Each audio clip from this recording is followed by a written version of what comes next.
是，我们的钱。说英语，你说中文的时候听起来像个白痴。 I know I'm terrible. Yes. 就好好练练你的中文。我不喜欢重复我自己，无论是用哪种语言。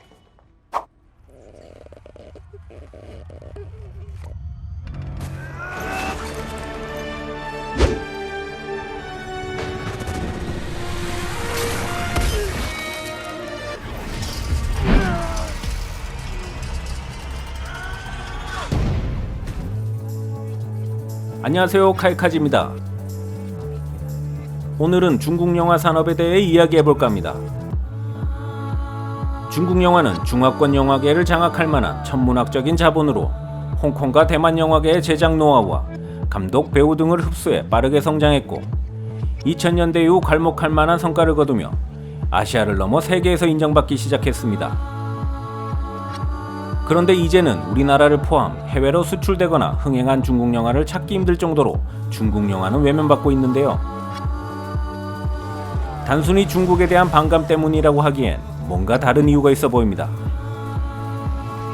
도대체 중국 영화는 어떻게 이 모양 이 꼴이 되었을까요?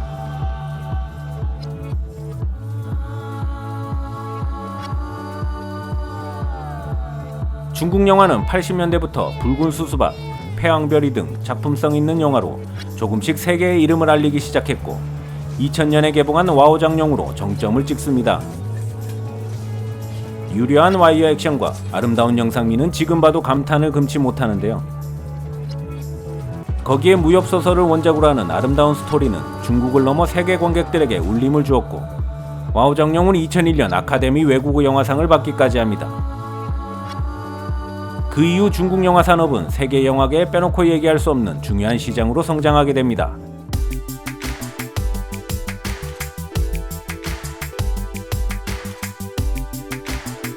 세계 2위의 막강한 자본력을 가진 중국은 이제 자국 영화를 발판 삼아 헐리우드로 진출하는데요. 헐리우드의 제작사들도 세계 2위 영화 시장을 무시할 수는 없었습니다. 사실 중국은 강력한 스크린 쿼터제로 해외 영화의 불모지나 다름없었죠.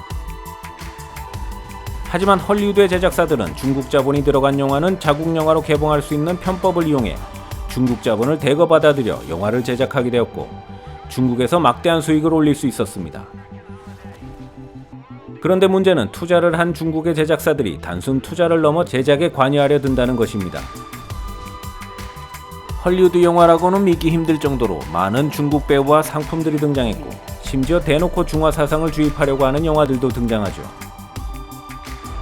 미국 중국 합작 영화인 그레이트 월 같은 경우에는 믿고 보는 배우 맷 데이먼이 주연을 하고 거장 장혜모가 감독을 맡았지만 중국 관영 제작사가 참여해서인지 정확한 완성도를 차치하고서라도 영화 안에 스며들어 있는 중화 제일 사상을 보고 있으면 내가 중국에 와 있는 것 같은 착각을 들게 할 정도로 거북하기 그지없습니다. 그런데 이러한 상황은 현재 진행형이라는 것이 문제인데요. 최근에 넷플릭스로 공개한 영화 문폴 같은 경우에도 뜬금없이 교환학생으로 나오는 중국 배우를 보고 있으면 아직도 중국 문화의 강제주입은 여전해 보입니다. 하지만 중국 영화계의 가장 큰 문제점은 자국 영화죠.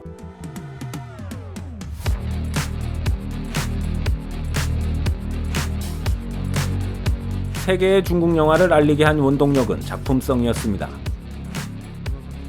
앞서 언급한 패왕별이나 홍등, 붉은 수수밭 같은 수많은 예술 영화가 나왔던 8, 90년대에도 중국의 검열은 존재했지만 그럼에도 이러한 영화들이 나올 수 있었던 것은 오히려 내수 시장이 크지 않았기 때문이죠. 정부가 관제 영화, 즉 프로파간다 영화 이외의 영화 산업에 대해 관심이 크지 않았다는 말입니다.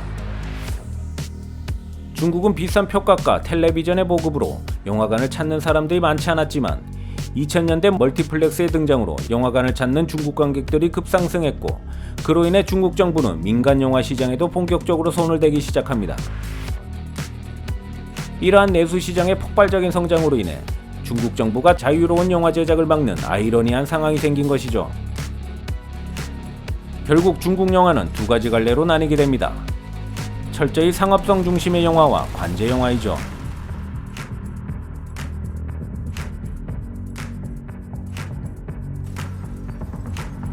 중국 영화 산업은 내수만으로 초대박 흥행이 가능해지면서 중국 관객들의 입맛에 맞는 영화들이 대거 제작되기 시작합니다. 전랑, 유랑지구 등 초대형 블록버스터를 제작하면서 중국 내에서는 천문학적인 수익을 벌어들였지만 그로 인해 오히려 작품성 있는 영화들은 점점 설 자리를 잃어갔던 것입니다. 영화는 결국 상품이고 상품은 상업성이 중요한데 무엇이 잘못이냐고 의문을 가지신 분들이 계시겠지만 문화에 있어서 다양성은 절대적으로 중요합니다. 상업적인 영화도 있어야겠지만 감독의 예술 세계를 표현할 수 있는 영화들과 독립영화까지 다각도로 발전되어야지만 그 나라의 영화 시장이 건전하다고 할 수 있습니다. 예를 들어 우리나라의 경우도 철저히 상업성에만 초점을 맞춘 영화들이 많이 개봉합니다.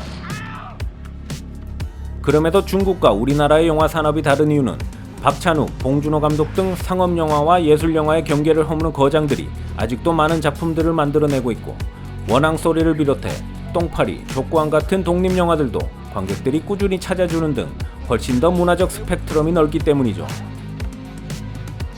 결국 한쪽으로 치우치지 않고 다양한 포맷, 다양한 소재를 다룬 영화들이 나오고 관객들이 그 영화들에 관심을 가져주는 것이 중요하지만 중국 영화계는 상대적으로 그렇지 못하다는 것입니다.